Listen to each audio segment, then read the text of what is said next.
আজ মঙ্গলবার শিলিগুড়ি থানায় একটি এফআইআর দায়ের করেছেন শিলিগুড়ির বিধায়ক শঙ্কর ঘোষ।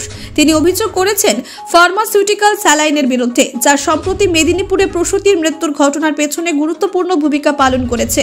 রাজ্যের মানুষের মধ্যে এই ঘটনা নিয়ে ব্যাপক ক্ষোভ সৃষ্টি হয়েছে এবং সবার দাবি দোষীদের বিরুদ্ধে কঠোর ব্যবস্থা নেওয়া হোক। বিধায়ক শঙ্কর ঘোষ বলেন, এটি একটি অত্যন্ত গুরুতর বিষয়। মানুষের জীবনের নিরাপত্তা নিয়ে কোনো ধরনের আপোষ করা উচিত নয়।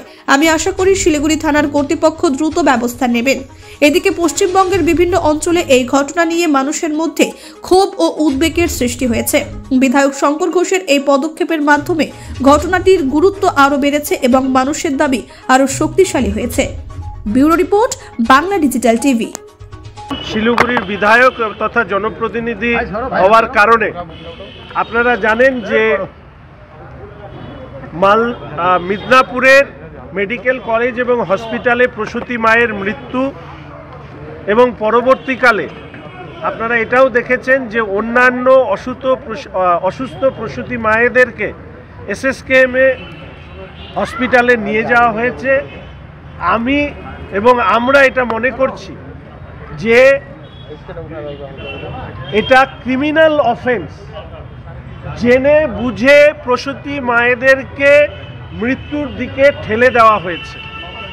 প্রথমত, যে আরএল স্যালাইন নিয়ে এই অভিযোগ উঠেছে, কর্ণাটক সহ অন্যান্য রাজ্যে যখন এই স্যালাইনকে ব্ল্যাকলিস্টেড করা হয়েছে, এমনকি আমাদের এখানকার নর্থ বেঙ্গল মেডিকেল কলেজেও গত এপ্রিল মে মাসে এই স্যালাইনের কারণে ব্যবহারের কারণে মৃত্যু সংক্রান্ত অভিযোগ ওঠার পরে সেখানে এই নিয়ে স্বাস্থ্য অধিকর্তাদের সভা করা, পরবর্তীকালে আরএল স্যালাইন বন্ধ করা এবং অস্বাভাবিকভাবে সেই সময় যে মৃত্যু প্রসূতি মায়েদের হয়েছিল সেই বিষয় নিয়ে নর্থ বেঙ্গল মেডিকেল কলেজ থেকেও পর্যন্ত স্বাস্থ্য দপ্তরকে সতর্ক বার্তা দেওয়া হয়েছিল।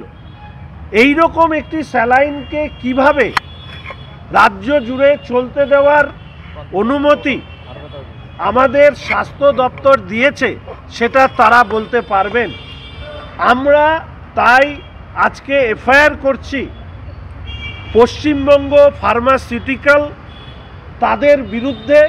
শুনেছি তাদের অফিস আমাদের এখানে বর্ধমান রোডে এবং সেই অফিস তালাবন্ধ, সেখানে লোকজন আর খুঁজে পাওয়া যাচ্ছে না। আমরা এই এফআইআরে উল্লেখ করেছি মিদনাপুর মেডিকেল কলেজ হসপিটালের যারা স্বাস্থ্যের সাথে যুক্ত তাদেরকে এই তদন্ত প্রক্রিয়ার মধ্যে নিয়ে আসা এবং সর্বোপরি আমাদের স্বাস্থ্যমন্ত্রী, স্বাস্থ্য দপ্তর তাদেরকেও এই তদন্তের মধ্যে নিয়ে আসার প্রয়োজনীয়তা আছে বলে আমরা তাদের প্রত্যেকের বিরুদ্ধে এখানে এফআইআর করতে এসেছি। আমরা মনে করি যে পশ্চিমবঙ্গের পাবলিক লাইফ অর্থাৎ স্বাস্থ্য ব্যবস্থা, পাবলিক হেলথ আজকে এই সরকার তথা স্বাস্থ্যমন্ত্রীর হাতে নিরাপদ নয়। যেভাবে একটি ব্ল্যাকলিস্টেড স্যালাইনের মধ্যে দিয়ে প্রসূতি মায়ের মৃত্যুর মতন ঘটনা ঘটেছে, না জানি এই ধরনের ঘটনা রাজ্যে আর কতগুলো ঘটেছে। আমরা একই সাথে কথা বলছি যে নর্থ বেঙ্গল মেডিকেল কলেজে প্রসূতি মায়েদের যে মৃত্যু হয়েছে সেই মৃত্যুগুলোকে খতিয়ে দেখা হোক। সেক্ষেত্রে আরএল স্যালাইনের ব্যবহার এই মৃত্যুগুলোকে ডেকে নিয়ে এসেছিল কিনা সেটা এই মুহূর্তে তার পরিবার না বলতে পারলেও সেই সময়কার যে সভা ইত্যাদি হয়েছে সেইগুলোকে প্রকাশ করা হোক। সাথে সাথে যারা মারা গেছেন তাদের ক্ষতিপূরণের ব্যবস্থা সরকারকে করতে হবে এবং আমরা এটাও দাবি করতে চাই যে যারা আরএল স্যালাইন ব্ল্যাকলিস্টেড হওয়ার পরেও চালাতে দিয়েছেন তাদেরকে অবিলম্বে গ্রেপ্তার করতে হবে এবং তার সাথে সাথে পশ্চিমবঙ্গ ফার্মাসিউটিক্যাল তারা জেনে বুঝে এই স্যালাইনকে সারা রাজ্য জুড়ে যেভাবে চালিয়েছেন এটা একটা ক্রিমিনাল অফেন্স ছাড়া আর কিছু নয়।